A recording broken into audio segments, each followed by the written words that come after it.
If you enjoy the content on this channel, then you no doubt have a passion for true crime and mystery. I myself for years have thought about finding a clue or overlooked piece of information that would crack a cold case wide open.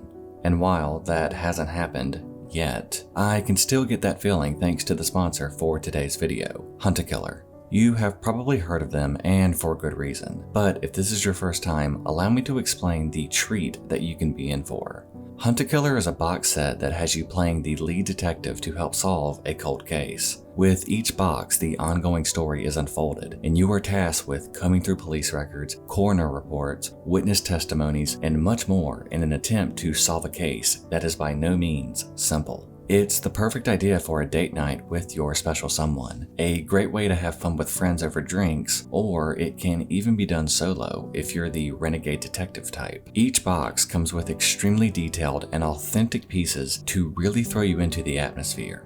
I am not even joking, I was playing one of the box sets and I completely forgot that this was a game due to the fact that I am learning information about suspects from handwritten letters and reading a death report that is so detailed I couldn't even tell if it was real or fake. So, if this sounds like your idea of a fun time, you will also get the added bonus of knowing that you will be a part of a community that has over 100,000 active members. And to top it off, part of the proceeds go to the Cold Case Foundation. This was truly a game made by true crime lovers for true crime lovers. Right now, you can go to huntakiller.com/cadaver and use code cadaver for $10 off your first box. Again, make sure to use the code cadaver for a $10 discount. But first, ask yourself, do you have what it takes to hunt a killer?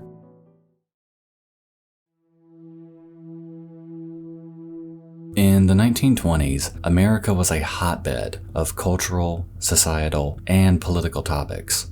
The country, fresh out of the First World War, was experiencing an economic boom. Prohibition was in full swing, and Babe Ruth was the hero of every boy aged 7 to 12.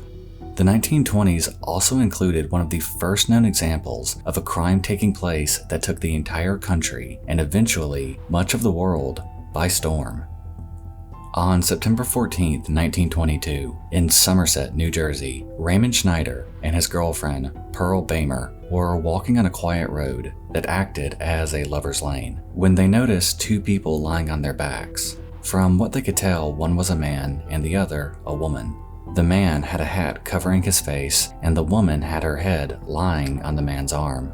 As Raymond got closer to make sure that they were okay, he quickly stepped back in horror and grabbed Pearl's arm, and both of them fled the scene.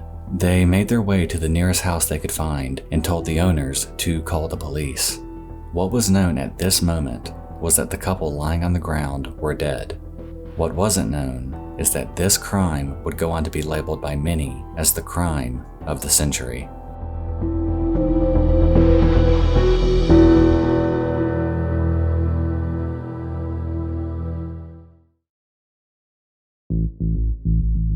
As police arrived at the scene, they were able to tell almost immediately that both the man and the woman were deceased. The identities of the victims were able to be made rather quickly, especially for the man, as his business card was found just below his feet. The man was 41-year-old Edward Wheeler Hall, a priest and husband of Frances Hall.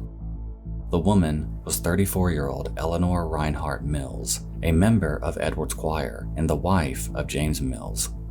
To police, it was very apparent what this meant as the two were found slain together. But what confirmed that this was indeed an affair was that surrounding the bodies were torn up love letters between both Edward and Eleanor. As police began to study the scene more, they were able to see the brutal extent of what happened to the lovers.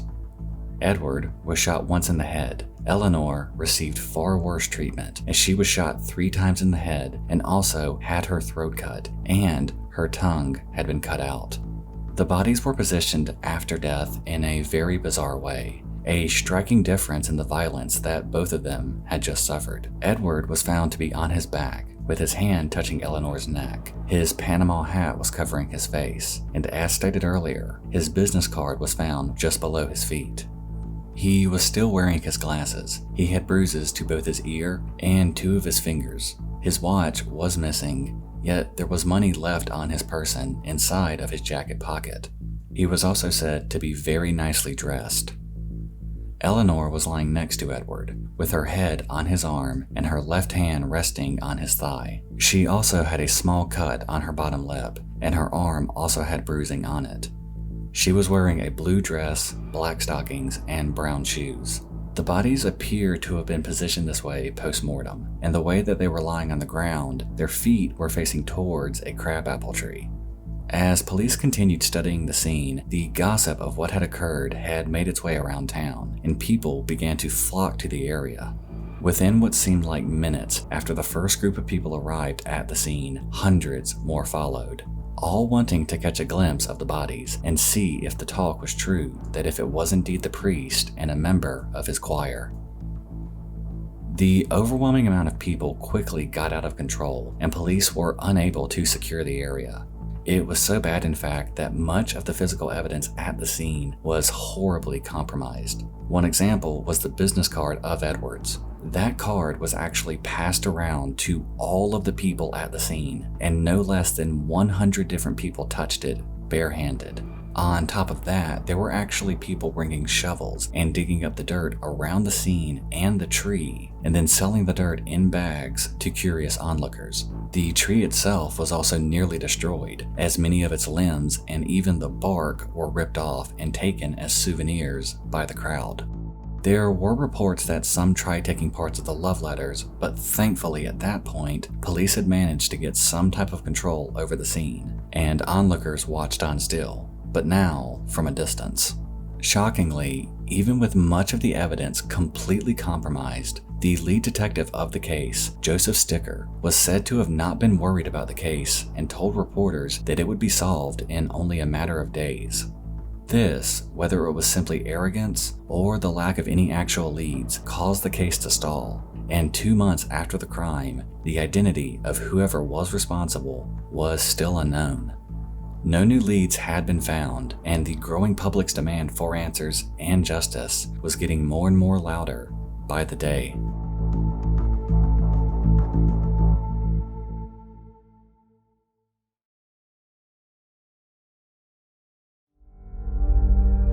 After months of no progress being made on the case, talks and rumors began to fill the void for the lack of any actual answers. People wondered who was responsible, and if the whispers of it being Edward's wife who was behind the whole thing. Seeing as how Edward and Eleanor were having an affair, it's not hard to imagine why they met with such a grisly fate.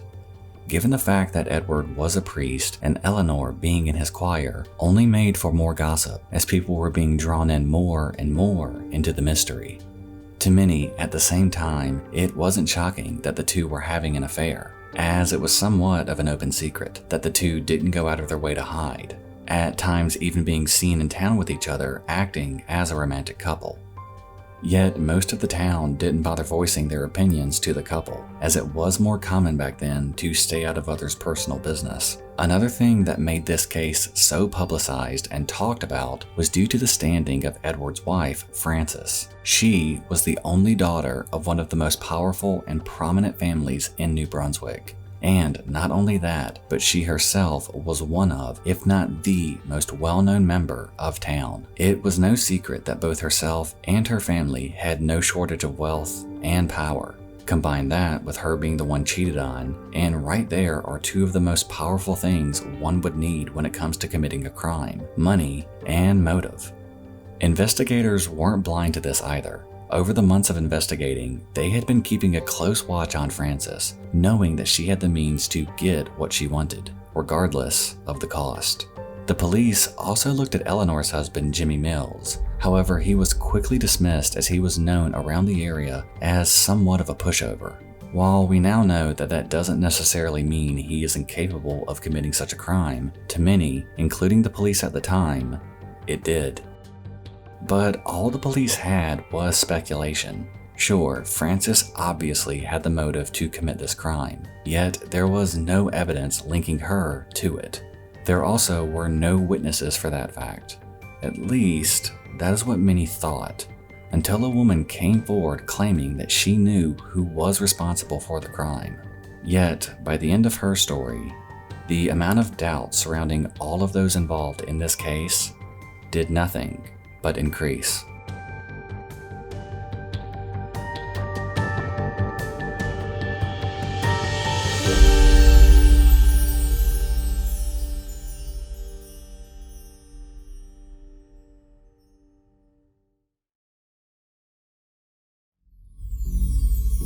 The witness that eventually came forward was Jane Gibson. She was a pig farmer who lived on and owned the land where Edward and Eleanor were found. She claimed that on the night of the crime, she heard a dog barking, and when investigating out of her window, she saw a man walking out from her cornfield. She quickly left her house and followed the man. From a distance, she stayed to the shadows and then began hearing voices arguing. She was able to make out some figures near a clearing, and suddenly she heard a gunshot. Scared, Jane began making her way back to her house, and as she did, she heard several more gunshots. Now that, on the surface, sounds like a very crucial witness statement. While true, she couldn't identify anyone, she could at least give somewhat of a timeline on the crime itself. There is a problem with Jane Gibson though. Or, well, problems with Jane Gibson. For one, she seemed to love the press's attention. It was reported that every single time she talked to a reporter, her story became more and more embellished.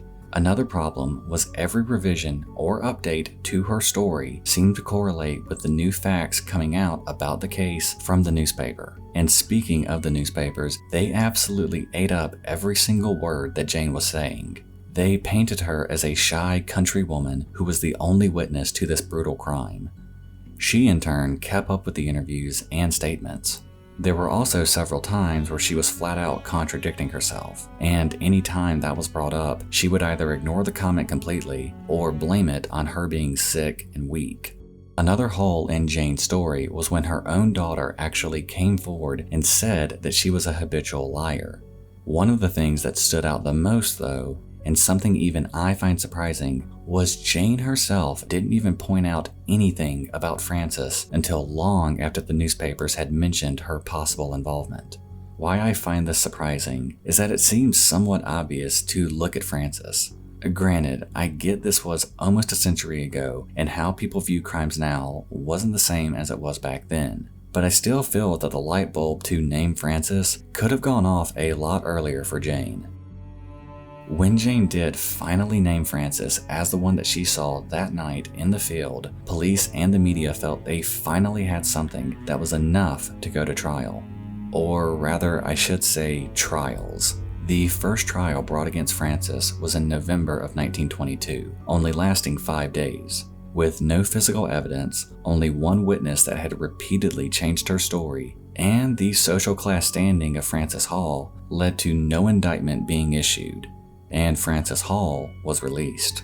She quickly left for Europe after, to avoid the media attention, and investigators were back at square one. The case remaining unsolved, and no new leads coming forward. And it would stay in this state for another 4 years. But try as she might with leaving the country, it seemed that the ghost of her late husband wasn't quite done with Frances just yet.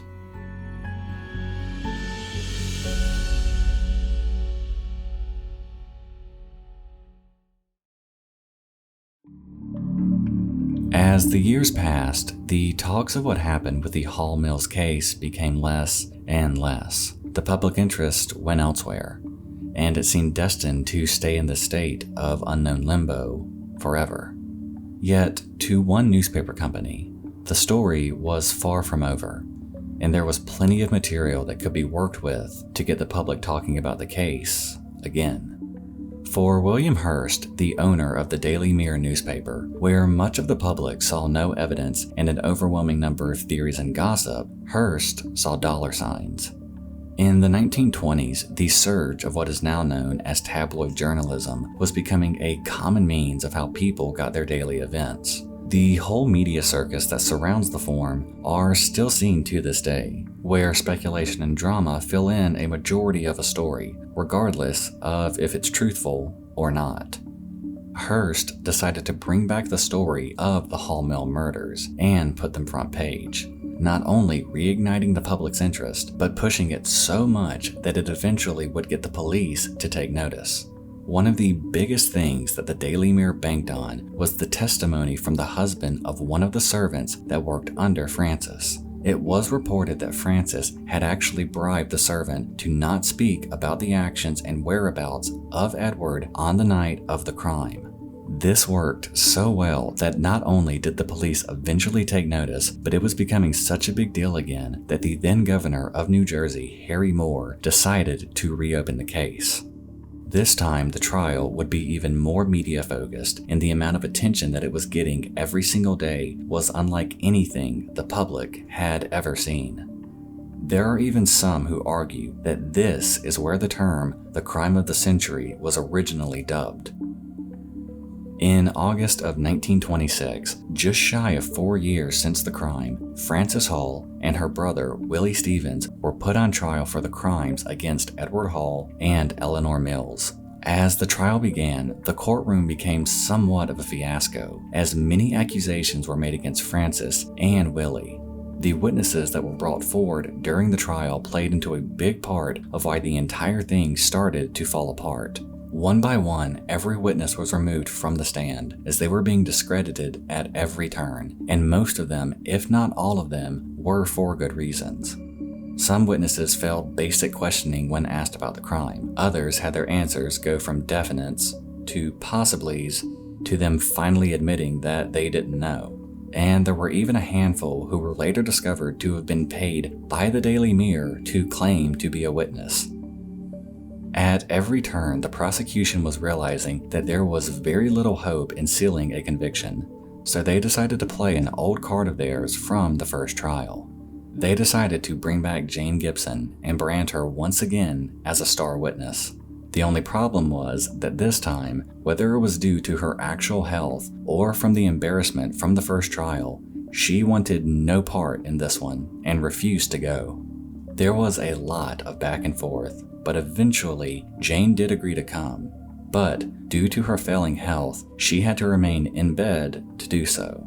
So, believe it or not, they actually brought Jane from her home and into the court and had her testify and give her statement again, only this time in a hospital bed. Yes, you did hear that right. They physically had her in a hospital bed in the courtroom. But it seems that Jane was still not one to shy away from the spotlight, as when giving her testimony, she again accused Frances of the crime and then reportedly fainted in a very dramatic style. She then had to be brought back into consciousness to then be questioned by the defense. And the defense did not go easy on her. They flat out accused her of lying and making up her entire story. This reportedly sent her into a rage, and she ended up screaming at the top of her lungs, "I have told you the truth, so help me God, and you know it." It was even said that as Jane was being taken out of the courtroom, Frances cracked a small but noticeable smile. When Frances and Willie were taken to the stand and questioned, both of them were calm and appeared not in the least concerned with being found guilty. As the questions continued, their composure never dropped, and much of those attending were surprised to see Frances handle the very personal questions so maturely. When it came time for a verdict, the courtroom, the outside media, and the town seemingly held their breath, and all but a handful let out a very disappointed sigh. Frances Hall and Willie Stevens were found not guilty, and the reality of the case hit home even harder. The frustration and fear began to grip the town again, as if Frances and Willie truly had no role in this crime and it was someone else entirely. Then could they do it again? And would this case ever fully be solved?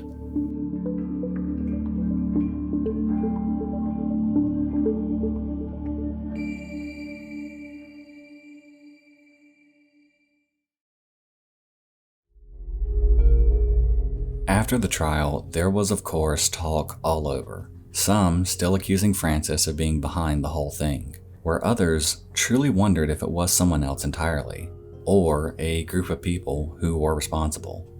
Officially, there have only ever been 4 suspects named in the Hall Mills case. The first and most known is, of course, Frances Hall, the widow of Edward Hall, and for many people, the prime and only suspect. But taking a look at Frances, we can see why so many people named her as the mastermind. For starters, as I previously mentioned, she had both the money and the motive to commit this crime. That was exactly what the prosecution painted, that she found out or had long since known about Edward's affair, and had grown tired of it and finally snapped. With her being from a powerful family, it isn't hard to imagine her being able to pull strings to not only get away with it, but to also mastermind the crime in the first place. The second is Willie Stevens, also brought to trial with Frances. Willie was the brother of Frances, and seen by the media as the one who actually physically committed the crime, acting on the orders of Frances. The problem here is that many put the blame on Willie due to him being labeled at the time as being weak-minded. You have to remember that this was back in the 1920s, and how people viewed those who suffered from an intellectual disability wasn't the best. The truth is that Willie had likely suffered from autism, but unfortunately the media labeled him as a crazy killer who knew no right from wrong and couldn't be controlled, viewing him more as a thing than as a human being. There are some facts, though, about Willie and this case that are hard to ignore. One being that Willie did own a small caliber weapon that used the same ammunition as the type in the crime. Yet it was later reported that the weapon had been modified, so it couldn't actually be fired as to not hurt himself or others. Another thing was that his fingerprints were found on the business card left at the crime scene. This is a problem though, because if you remember from the start of this video, over 100 people touched that card with their bare hands. So I have no idea how they, back in 1922, could have possibly gotten his sole fingerprint from that. True, he could have been the one to put the card there in the first place, or he could have just as easily been one of the other 100 people that handled the card when it was being passed around. The third suspect is Henry Stevens, the brother of both Willie and Frances. It was said that Henry was a known marksman, and that Willie followed Henry around a lot. Some argued that Willie would have done anything that Henry told him to do without question, making it very easy for many to theorize that Henry simply told Willie what to do on the night of the crime, and Willie didn't contest it. Henry was named a suspect and was said to have also done the shooting. Yet, where things get tricky is I have read reports saying that Edward and Eleanor were shot at close range, and others saying that it was from a long distance away. If it was indeed close range, like many are saying, then I can't imagine it would really matter if you are a marksman or not. Apart from this, there was nothing that tied Henry to the crime, other than being the brother of Frances and Willie, and being a marksman. Henry in fact never even went to trial. He was arrested for the crime, but released after the second trial's verdict.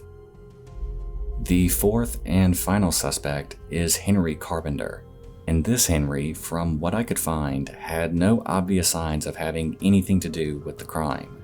He was a stockbroker on Wall Street, and he was a cousin of Frances, and that seemingly was enough to arrest him, as I have found no evidence or even remote reason as to how he could have been involved, other than being related to the other suspects. These 4 suspects, all related, eventually had all charges against them dropped for lack of any evidence other than the eyewitness statement from Jane Gibson, and even her own witness statement couldn't be further from credible if she tried.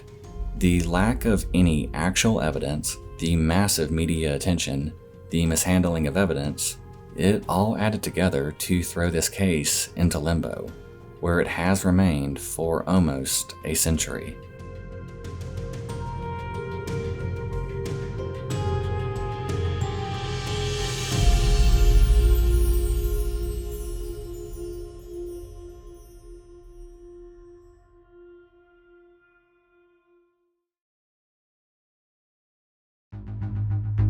There were countless theories on this case, ranging from the obvious and most easy, that Frances had simply used her power and position to arrange the whole thing, and due to that power and position, allowed her to walk away free. While yes, I can see this fitting and being a somewhat obvious choice, Frances must have known that if she was responsible for the crime, then it was going to come back on her.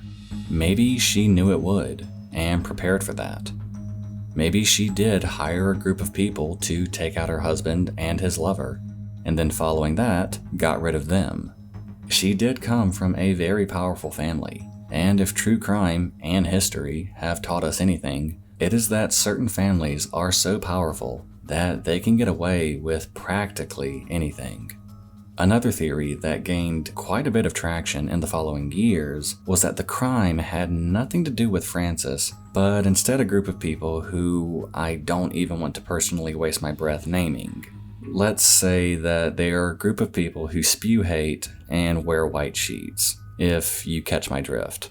This group, who we all unfortunately are aware of, had a pretty large size back in the 1920s, and they were no less shitty back then as they have been throughout history, so that truly comes as no surprise. But they saw themselves, especially back then, as some form of moral police, where they would take it upon themselves to be the judge, jury, and executioner for people who they saw as a threat. It was speculated that the group found out about Edward and Eleanor, and seeing what they were doing as immoral and a sin, took it upon themselves to punish them. A big reason for them even being mentioned was due to the staging of the bodies and the torn love letters. Many people said that this was a classic move by them, as they wanted their actions to be noticed and talked about by the media. They wanted their message to be heard, yet all of it was simply speculation. Moving on from that theory is a theory that many online have tossed around, and it's something that I feel has strong reasoning behind. I think that if you look at this from what is factually known, then it can paint a pretty strong picture. Okay, so obviously, whoever committed this crime has a very high chance of actually knowing both Edward and especially Eleanor. I give extra attention to Eleanor due to the massive wounds that she received. With being shot 3 times in the head, having her throat cut, and then having her tongue cut out is clearly a crime of rage and arguably passion. Someone knew her and felt incredibly betrayed. I am not pointing any blame at her husband, but I do find it odd that he was never even really named a suspect or taken to trial when Frances was. The amount of violence that occurred, more often than not, falls in line with actions of a betrayed, vengeful lover. Perhaps if it were in fact Eleanor's husband James, then he very clearly could fit that profile. The torn up love letters were also a sign that whoever read them clearly felt a lot of anger and seemingly wanted to taunt them even in death, as not only did they take their life, but also destroyed something special to them. Going further to the arrangement of the bodies, to me, also shows remorse. Perhaps after the anger ended, whoever did this felt guilt and wanted to somewhat make it right by putting them in a peaceful pose. It could also explain why Edward's hat was covering his face. The guilt may have been too great, which led them to not wanting to see him. But what truly stands out the most to me, that it was someone who was either married to one of them or knew them closely, was the fact that they positioned them in front of a crabapple tree. I did some searching and found out that from a religious standpoint, that a crabapple tree is a symbolism of love and marriage. So, you've got a couple who were both having an affair, both having a church background, and whose bodies were positioned so that they were in front of a tree that symbolizes something that they were going directly against. I feel that that tree being right there in front of them was a message that was loud and clear, that whoever committed this crime felt betrayed, hurt, and heartbroken.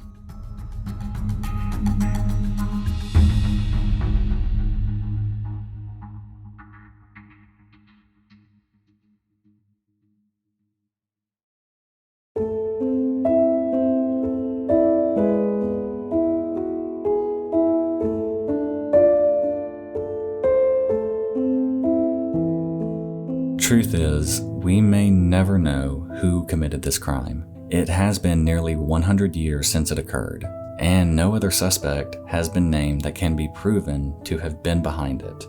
The media themselves lost interest in the case after the second trial, finding new things to talk about and new crimes to put front page.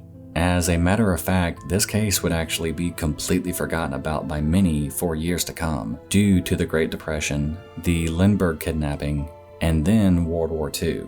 All of this following the Hall Mill case. Keep in mind that this case was truly huge in terms of its publicity and attention. But even then, with seemingly obvious signs of the killer knowing the victims, the non-stop newspaper coverage, and a list of suspects, it still wasn't enough to ever get an answer as to who was responsible. What is known is that on September 14, 1922, Edward Hall and Eleanor Mills had their lives cut short. Two lovers who may have been trying to figure out a way to be together never got the chance. If there is any silver lining to this story, it is that they were able to be together in the end. Something that I think both of them would have wanted, especially judging from a part of one of the letters Eleanor wrote to Edward, saying, "Sweetheart, my true heart, I have the greatest part of all blessings, a noble man's deep, true, eternal love."